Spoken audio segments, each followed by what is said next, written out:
दोस्तों बहुत नमस्कार। स्वागत है आप सभी का आपके अपने ही YouTube चैनल दिव्य राजन चैनल पर।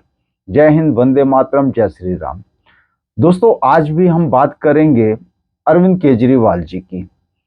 भारतीय राजनीति की बात हो और अरविंद केजरीवाल जी उसमें किसी प्रकार की अगर चर्चा में न आवे तो मेरा ख्याल है कि बात अधूरी रह जाती है।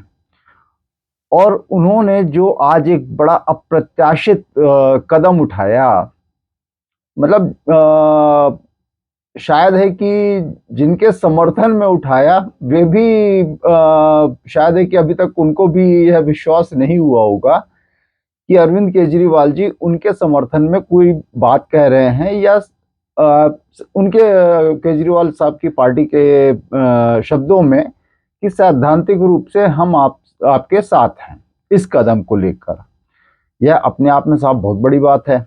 और सबसे जो मतलब कह लीजिए फर्क पड़ना है, तो फर्क पड़ना है उस गठबंधन को जिसके वे हिस्सा हैं। हाँ जी, मैं उस महागठबंधन की बात कर रहा हूं जो कि पीडीए के नाम से अब जाना जाएगा, पैट्रियोटिक डेमोक्रेटिक अलायंस के नाम से जाना जाएगा। तो उसके जो मेंबर्स, बाकी जो दल हैं, उनके लिए तो साहब केजरीवाल साहब अब एक बहुत बड़ी मुसीबत बनते जा रहे हैं। अगर आप सब ने मेरे प्रीवियस वीडियोस देखे होंगे तो मैंने पहले ही बताया था कि केजरीवाल साहब आने वाले समय में इस गठबंधन का हिस्सा नहीं होंगे और वो एकला चलो रे के तर्ज पर अकेले ही चुनाव लड़ रहे होंगे, या एक बार ममता दीदी को लेकर वे साथ में चुनाव लड़ रहे होंगे। तो ममता दीदी से मेरा मतलब होता है कि फिर वो पश्चिम बंगाल में शायद है कि बस अपनी पार्टी को न उतारे मैदान में लोकसभा चुनाव में। अदरवाइज मैं उनके ही पार्टी के नेताओं के अगर शब्द याद करता हूं तो किसी का कहना है कि हम अपने बूते ही पूरे भारत में चुनाव लड़ेंगे, और एक नेताजी ने आज तो स्पष्ट कह दिया कि राजस्थान में हम सभी की सभी सीटों पर चुनाव लड़ेंगे। तो यह अभी से एक तरह से महागठबंधन के लिए बहुत अबूझ पहेली या एक बड़ा संकट बनते चले जा रहे हैं अरविंद केजरीवाल जी। हम बात करेंगे कि किस पार्टी को उन्होंने अप्रत्याशित सैद्धांतिक अपना समर्थन दिया। तो हाँ जी, उन्होंने दिया भाजपा को। मैं जानता हूं आपको भी आश्चर्य हुआ होगा, अगर आपने दोपहर में सुना नहीं होगा तो न्यूज नहीं देखी होगी तो आपको भी आश्चर्य हुआ होगा कि 24 घंटे भी अभी नहीं बीते थे प्रधानमंत्री जी को, आदरणीय मोदी जी को यूसीसी को लेकर, यूनिफॉर्म सिविल कोड को लेकर अपनी बात कहने का।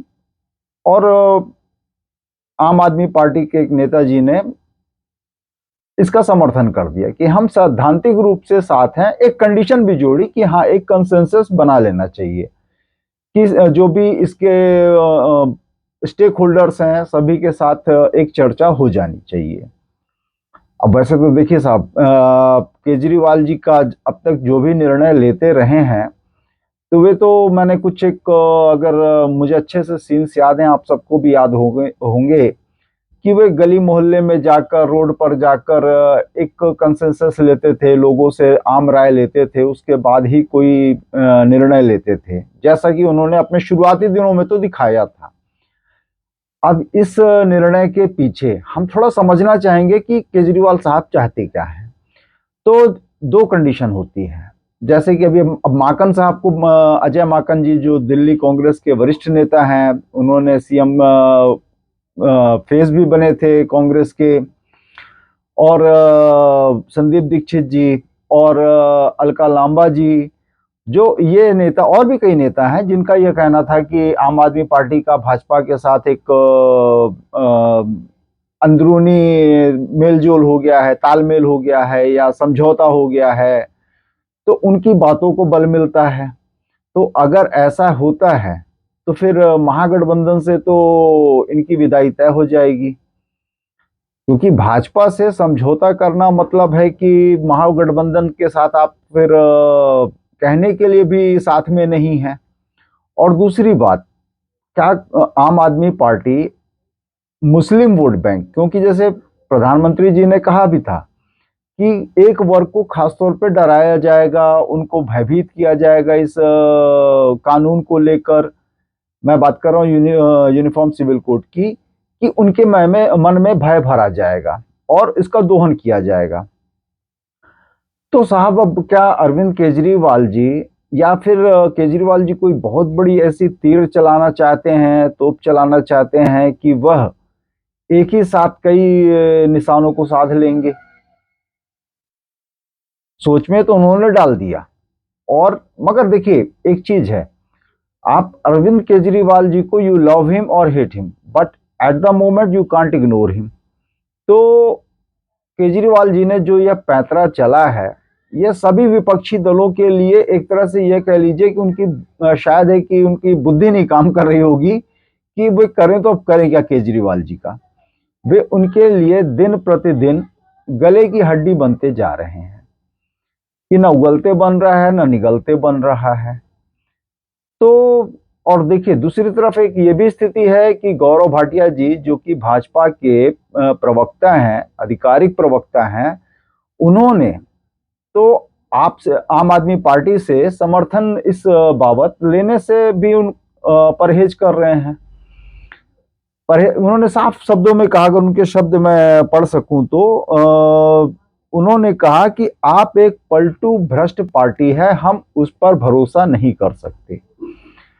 तो अगर गौरव भाटिया जी की बात को माना जाए तो क्या, जैसे कि संदीप दीक्षित जी ने कहा था कि अरविंद केजरीवाल जी सौदेबाजी करने आए हैं महागठबंधन में, तो क्या सच में केजरीवाल जी भाजपा के साथ कोई सौदेबाजी करना चाहते हैं?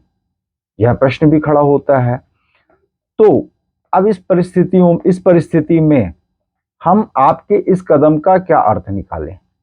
जो मुझे समझ में आता है वह यह है कि आम आदमी पार्टी महागठबंधन में अपनी जो एक बात है, वही ऑर्डिनेंस वाली बात, उसके लिए जो कांग्रेस के अतिरिक्त जो दल हैं, वे उन पर दबाव बनाना चाहती है कि वे कांग्रेस को कैसे भी कर कर सहमत करें कि ऑर्डिनेंस के खिलाफ वोट करें। एकमात्र जो कारण समझ में आ रहा है वो यही है। अन्यथा पानी पी पीकर भाजपा को कोसने वाली पार्टी और प्रधानमंत्री को कोसने वाली पार्टी, और अब उनके शब्द तो मैं यहाँ पे नहीं बोल सकता केजरीवाल जी के आप सबके सामने, नहीं तो उन्होंने क्या क्या कहा है भाजपा को और प्रधानमंत्री जी को लेकर, तो आप सबको याद ही होगा। वैसे एक चीज ये भी है कि 370 पर आम आदमी पार्टी ने भाजपा का समर्थन किया था। तो एक पसोपेश वाली स्थिति में सभी को अरविंद केजरीवाल जी ने डाल दिया है, परंतु एज ऑफ नाउ भाजपा अभी उनसे समर्थन लेने में गुरेज कर रही है। मगर राष्ट्र हित में मैं जानता हूं कि यह मान्य होगा।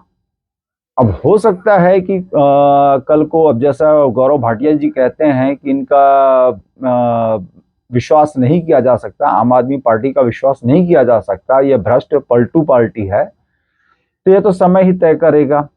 मगर फिलहाल बाकी दलों, महागठबंधन के बाकी दलों के लिए तो आम आदमी पार्टी सच में अब गले की हड्डी बनती जा रही है।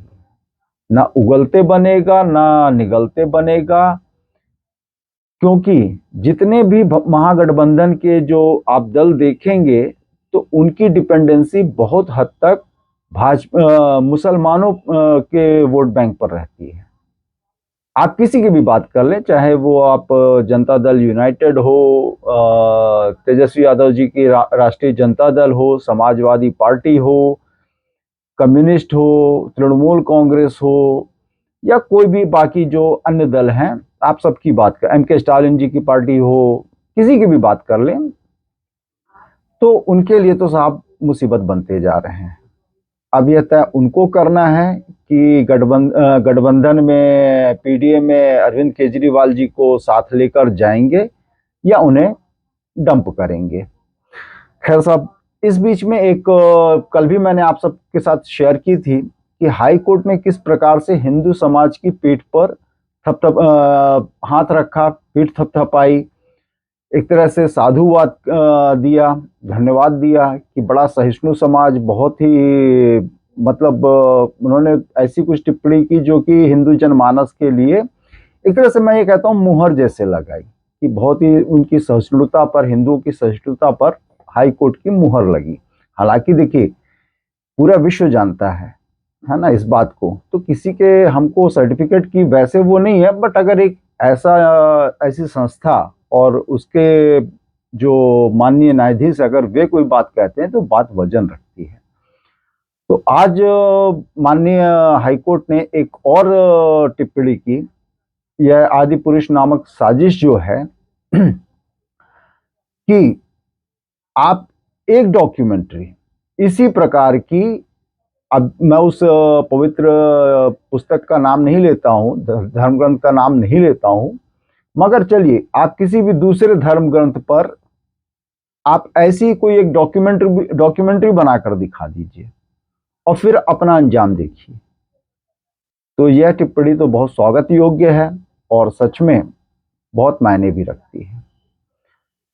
खैर साहब, और इसके अलावा एक छोटी सी बात जो मैं कहना चाहता हूं, देखिए साहब, अरविंद केजरीवाल जी हैं, मैंने हालांकि पहले भी कह दिया था, बताया था कि एक ऐसे लाइन पर चलना चाहते हैं जहां पर उनके दोनों हाथों में रसगुल्ला होना चाहिए, क्योंकि उनकी महत्वाकांक्षा किसी से छिपी नहीं है। घटक दल अगर इस चीज को इग्नोर करके आगे बढ़ सकते हैं तो बेशक बढ़ें, मगर नुकसान में फिर वे ही रहेंगे।